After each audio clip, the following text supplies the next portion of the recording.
գցեք, շփանները գցեք, որ ապահովելի։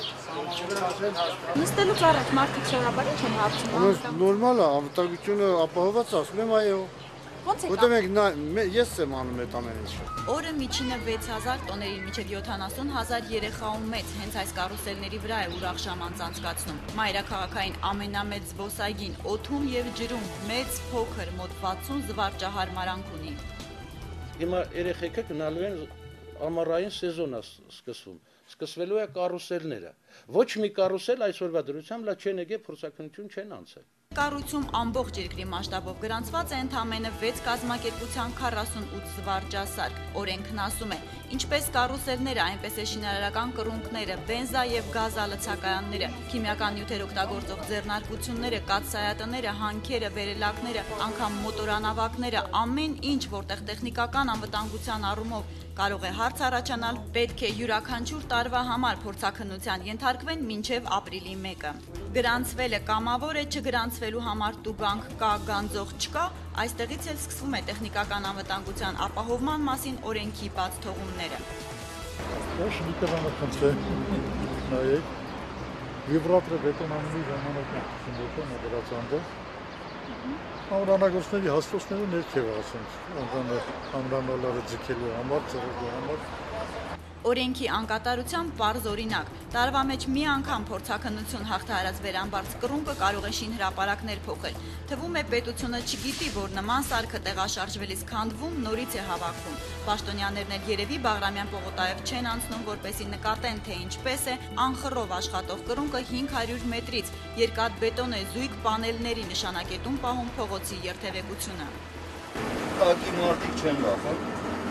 Ակի մարդիկ չեն վախում։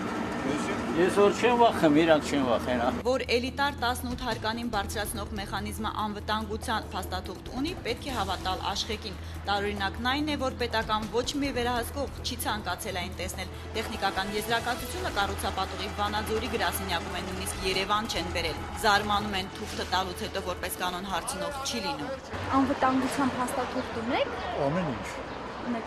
Առանց թույլատրության չեք կարող շարժել։ Իր ամբողջ անկատարությամբ հանդերձ օրենքն այս դեպքում դեռ աշխատել է։ Մեկ այլ օրինակ, նույնիսկ ամառային այս սեզոնին կարուսել շահագործող ընկերությունը չի շտապում լրացնել տեխնիկներ հրավիրելու անկետաները։ Վստահ են, իրենց մասնագետները շատ ավելի արհեստավարժ են։ Փոքրիկ ջռոցով հայտնաբերել են ներգրված վերջին զվարճասարքի գործարանային խոտանը։ Այսօր արդյունքում երևաց, որ սրա մոտ կա մաշվածություն,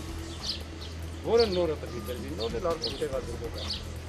Պոակից ժամանող վարպետների որակը ոչ ոք չի երաշխավորում, եթե հետո հանկարծ վթարել պատահի պատասխանատուն իրենք չեն։ Ուրեմն ինչու ձևական թղթի կամ ապագան չորոշակիացնող ծառայության դիմաց այդքան բարձր գին վճարել։ Խնայողությունների պատճառն ի դեպ ճգնաժամը չէ։ Անկախ ամեն ինչից մեզ այդ մի անգամվա ուսումնասիրությունները բացարձակապես չի գոհացնում, որտեղ մենք աշխատում ենք ամեն օր եւ աշխատում ենք ծանրաբեռնված, այդ կապակցությամբ արդեն 15 տարուց ավելի բոլոր աշխատանքները կատարում ենք հիմնականում մեր միջոցով եւ ոչ թե տարեկան մեկ անգամ, այլ ամիսը մի քանի անգամ։ Նմանատիպ ատրակցիոնները ամեն օրվա հոգատարություն ունեն, ամեն օրվա ուսումնասիրություն ունեն, որ ունենք գլխավոր ինժեներ, շատ լավ մասնագետ, ունենք մեխանիկներ, ունենք անվտանգության տեխնիկ,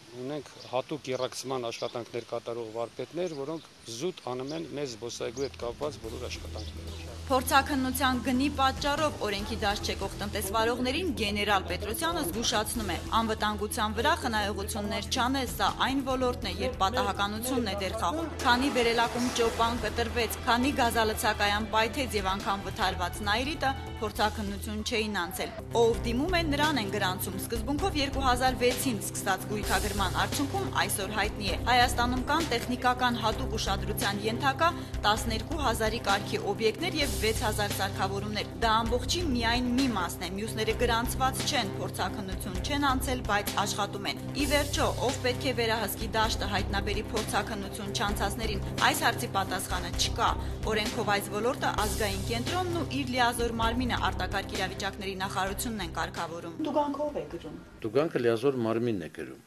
Եթե նախարարությունը ունի հանձնաժողով, որը ստեղծվել է այդ հանձնաժողովը, եւ այդ հանձնաժողովը այդ տուգանքները պետքա ինքը անի, բայց նա իմ հասկացողությամբ, քանի տեսչություն Լիազոր մարմինը տեսչական ֆունկցիաներով է օժտված, եթե նա օժտված է, բայց այսօրվա դրությամբ այդ կառույցը լա ստեղծված չի։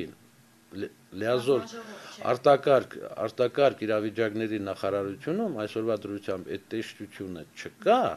որը ուժի մեջ է, հա, հանձնաժողովը իրավունք չունի ստուգումների։ Հիմա դուք սեփականատեր եք,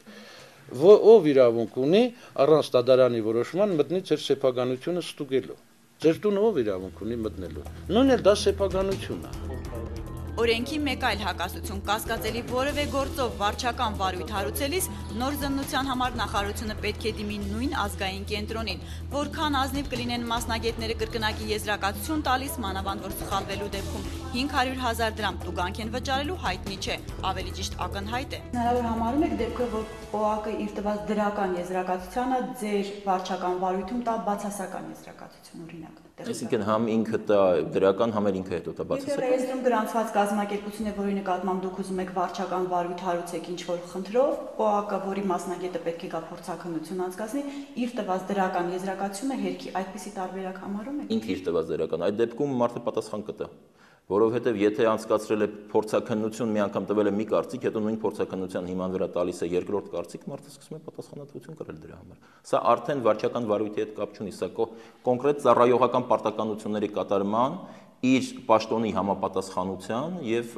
իր տված, այսպես ասած, կարծիքի համար պատասխանատվության խնդիր է։ Այսինքն երկրորդ դեպքում միևնույնն է չի տա բացասական եզրակացություն։ Չէ, փորձենք հասկանալ իրար։ Մի կողմից օրենքը ենթադրում է պատասխանատու տնտեսվարողը կամավոր կգա, կասի սա ձեր գումարը, եկեք եւ ստուգեք իմ սարքերը, մյուս կողմից չկա մի օղակ, որ հայտնաբերի ու պարտադրի փորձաքննություն անցնել վտանգավոր կառույցներին։ Պատկան պաշտոնյաների լռության գինը երբեմն մարդկային կյանքեր են։ Խնդիրը կարգավորելու համար կառավարությունը բարեփոխում է սկսել։ Նախագիծն արդեն կա։ Տեխնիկական անվտանգության կարգավորման օրենքն իր գործող տարբերակով ապահովության հարց չի լուծվում, չհաշվառված սարքեր, որքան ուզես, հաշվառվածների դեպքում էլ վերահսկողություն չկա։ ՕԱԿ-ն անիմաստ է գործում, պնդում է պետական ոչ առևտրային կազմակերպության ֆինանսական առատ հոսքերի վրա ընկած հետքի լրագրողը։ Երբ նայեցի ցուցակը աշխատակազմի, պարզվեց, որ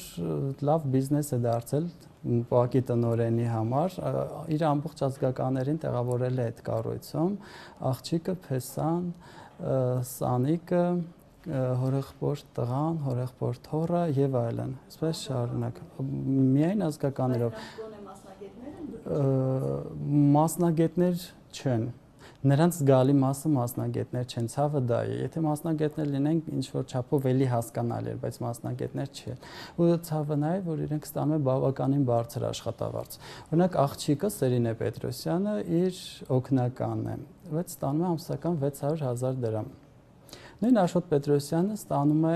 1,200,000 դրամ։ Պարքեվատրում կարուսելների սեզոնի ավարտին գուցե զբոսայգու վարպետներն էլ ստանան անվտանգության նկատմամբ ամենաուշադիր վերաբերմունքի համար։ Հայկական հնարամտությամբ ապահով են դարձրել ժամանցի վայրի նույնիսկ ամենահին կարուսելը Սատանի անիվը։ Երկու կողմից է ճոպաններով սնվում, ամեն ամիս մի կողմի ճոպանն է փոխվում, մյուս ամսին հաջորդ ճոպանը։ Նորից այն մյուս ամսին փոխվում է մյուս ճոպանը, հաջորդ ամսին մյուս ճոպանը։ Քանի դեռ տեխնիկական անվտանգության ապահովումը այսօր գործող կանոնակարգն ու մեխանիզմներն են ապահովում արտակարգ իրավիճակներից խուսափելու մարդկանց հույսը, նույնիսկ ծանրակշիռ վերնագրերով օրենքների ու բավական բարձր վարձատրվող վարպետների առկայության դեպքում մեկն է իրենց բախտը։ Ինչ կլնի Աստծո ձեռքին է։